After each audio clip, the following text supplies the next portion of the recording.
Hello and welcome back to Storytime with Ranger Nathan. I'm, of course, Ranger Nathan, and I'm a park ranger at Rosie the Riveter World War II Homefront National Historical Park. Today we will be reading Chapter 2 of V for Victory, part of the Homefront Heroes series by Teresa Funk, of course, with her permission. In Chapter 1, just a quick refresher, we had Miguel, our main character, and his friend Gary having a wonderful day at the movies on Saturday, and they learned about a upcoming scrap metal drive coming up. Chapter 2, J. Montoya Grocery. Hey, Miguel, my Aunt Sylvia says when I come skidding in the front door of our grocery store. Where have you been? At the movies, Tia Sylvia. It's Saturday. You were supposed to come home after the second feature today, remember? Your mama wants your help closing the store. But we had to stay to hear the announcement, Tia. There's going to be a scrap metal drive at the Empire, and they're giving away $20 to the kid who brings in the most scrap. Gary and I are going to try to win it together and split the money. I was thinking you were thinking you could get the sawdust and spread it on the floor, pronto. But you don't want to hear what I'm going to do? All I want to hear is the sawdust bucket scraping across the floor. Can't I at least eat dinner first? I haven't had anything but popcorn and Coke all day.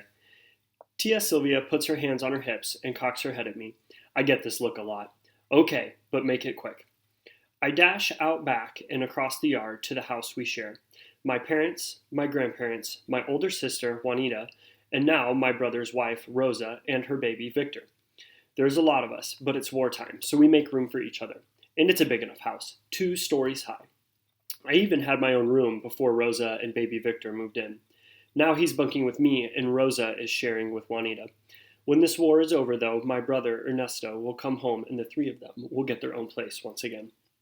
Ernesto's a co-pilot on a bomber flying over Nazi territory. Papa says he's been crazy about planes ever since he was a little boy. He started taking flying lessons at Stinson Field when he was still in high school before the war even started. He paid for the lessons himself with the money he made at the store and from a second job as a waiter at the diner down the street. Even with 2 jobs, he still got better grades than I'm getting now. We're all pretty proud of Ernesto. We've hung a blue star in our kitchen window and another at the store, so everyone knows we've got a man in the war. I keep a picture of him on my nightstand. It shows him standing in his flight suit and bomber jacket with his crew besides their plane, Lady Victory. Victor likes to look at the picture. I think he thinks the plane is named after him. Maybe they did. I tell him it's his daddy in the picture, but I'm not sure he understands. He wasn't even born yet when Ernesto signed up after Pearl Harbor. Rosa missed my brother so much that she named the baby Victorino, hoping for a quick victory in the war so Ernesto could come home. We call him Victor for short, and he's 1.5 now in a mountain of trouble. Sometimes I think this little tank could take on the whole German army by himself. He latches onto my leg as soon as I come in the back door, and I have to drag him along with me as I move towards the stove. ¿Qué hay de sentar, abuelita? I ask, which is Spanish for what's for dinner, Grandma. Neither of my grandparents speak English. She's made some kind of vegetable stew, and it smells wonderful. I try to sneak a peek in the pot, but she hustles me out of the way as she fills my bowl and takes it to the table. I snag a tortilla off the stack in the warming oven and bend down to peel Victor off my leg. He reaches his pudgy arms up, opening and closing his fingers like he's asking for some of my food, his big brown eyes pleading, "Not a chance, kid. You already ate. I can tell by the food smeared all over your face." "Why don't you clean him up then?" my sister Juanita says, coming into the room. She's 19 now and all gussied up for the evening. She's done her hair and is wearing her favorite dress and a new V-shaped silver pin on her blouse. She must have half a dozen V for Victory pins by now, some store-bought, some homemade, and some given to her by soldiers or sailors she has danced with. She's clipping on earrings and swaying as if she can already hear the music. "You clean him up," I say. "I'm eating." "Nope, you're in charge of him tonight. Rosa, Sylvia, and I are going to the dance at the USO. "What? No, why can't Mama wash him?" "She and Papa are going to Alvarez's for a cocktail party, so that leaves you." "But no one asked me. Maybe I've got plans on my own." "You're 12, she snorts. "What kind of plans could you have?" "Quiet, both of you," Mama says from the doorway. "Miguel, after you watch your nephew, after you get your chores done, will you watch your nephew after you get your chores done at the store? Go now, and don't forget to lock the back door when you're done." I'll argue with my sister, but not my mother. But I groan as I leave the table, so they'll know I'm unhappy. I drift back across the yard, even though my mother told me to hurry. Overhead, a plane flies by on its way back to the base. It's growing dark, so I can't say for sure what kind it is, but the high-pitched buzz of the engine makes me think it's probably a P-51. One thing's for sure, it's not big enough to be a bomber like my brother flies. If Ernesto was here, he'd side with me tonight about Victor. Though he was almost 10 when I was born, he never bossed me around the way Juanita does. He's always my protector, but he's gone, off doing important things. When they're not at the store, Juanita is off dancing with soldiers and helping with Red Cross blood drives, and Rosa is volunteering at the hospital. After the war started, our delivery boys joined up, so Papa does all the deliveries now. That leaves Mama to run the store, and now she hardly has time for me. Everyone has something important to do for this war except me. All I get to do is watch an ornery 1-year-old. But they'll notice me more when I win that scrap metal contest. And I'm not giving Victor a ride on my new bike. We've been to church and back for an hour now and still no sign of Gary. He better not have forgotten. I'm leaning up against the counter with my arms folded, so I'll look good and annoyed when he finally comes in. My mother nudges me as she passes. The store is closed now, but Mama and the girls are tidying up before the new week starts. Here, Mama says, handing me a pail of water, a rag, and a squeegee. Wash the outside of the windows, please. But Mama, I'm waiting for Gary. We're going to gather scrap, remember? I told you about the contest? When you're finished, you can leave. But he'll be here any minute. Then it's a good thing you're such a fast worker, she says, pulling me toward her so she can kiss the top of my head. And don't forget the front door.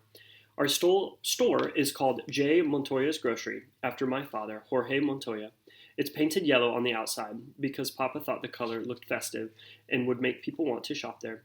Papa had a lot of good ideas when he opened the store, and that's why he's one of the most popular neighborhood grocers in town. Just before the war started, we modernized the store. Our vegetables are fresh from the market each morning. We bought a newfangled mister that keeps them fresh and cool. We have shopping carts with wheels and brand new national cash register. We carry the most popular items and have the biggest and best selection of meat that rationing will allow. Everyone speaks well of our store and are in my family, and everyone is welcome here. Anglos, Mexicans, coloreds. We treat everyone with respect. My mother insists on it. So while I'm washing the windows, people passing on the street are calling out to me. Buenas tardes, Miguel. I have to make a point to answer back because Mama might be watching me through the window, but as I work, I still glances down the street looking for Gary. I finally see him coming, wearing his Boy Scout uniform and pulling a radio flyer wagon. He's got something else with him. Alejandro. He's a kid from my school who lives near Gary and tags along with us whenever he can. He's wearing his Boy Scout uniform too. They're in the same troop. I dropped out last year because Mama needed my help at the store after school, so I couldn't make the troop meetings anymore. What's with the uniforms, I ask. As Boy Scouts and also Junior Commandos, Gary says, it's our duty to collect scrap for the war effort.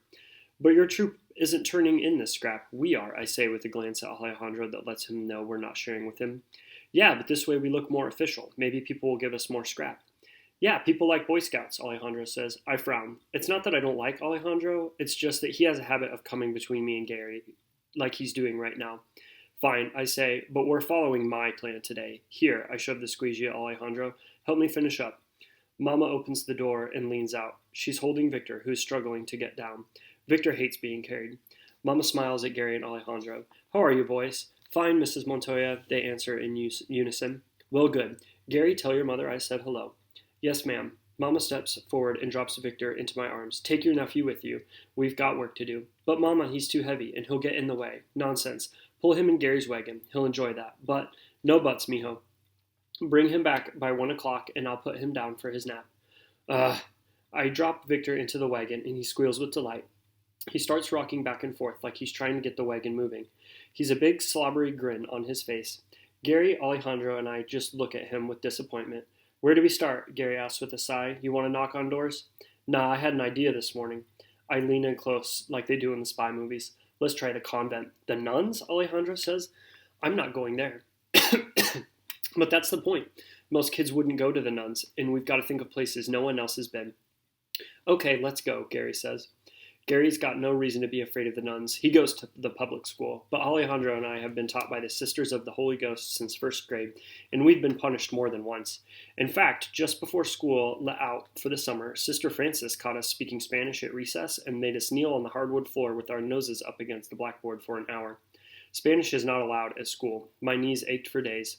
I glance at Alejandro and realize he's remembering that wood floor too. Come on, man, I say. There's a war on. We gotta be brave. Alejandro gives me a faint smile and falls in behind me. When Gary yanks on the wagon handle, Victor topples back, but he doesn't cry. There's one good thing about the kid. He never cries. What kind of stuff do you think the nuns got in there? Alejandro asks. I don't ask. Same as anybody. Pots, pans, metal spoons, maybe some rusty garden tools. None likes to garden, you know. Nuns like to garden, you know. Maybe they've got some stuff other people don't have, Alejandro says. Some nun things, you know. Like what? I don't know. Maybe some iron crosses or some broken rosary chains. But you can't just melt down something holy like that, I said, and then turn it into a bomb. That's got to be against church teaching, don't you think? I don't know. Like you said, there's a war on, Gary says. The country needs it, right? I mean, shouldn't we remind them the country needs it? Alejandro and I don't answer. We walk the rest of the way up the hill to the convent in silence, hoping the nuns don't give us anything that could get us in trouble with the man upstairs, as Father Donahue calls him. The only one of us who doesn't seem worried is Victor, who keeps getting up on his knees no matter how many times I tell him to sit back down. Well, it won't be my fault if he falls out. I don't want to bring him anyway, and I've got bigger worries as we approach the convent. That is the end of chapter 2 of V for Victory. Thank you so much for joining.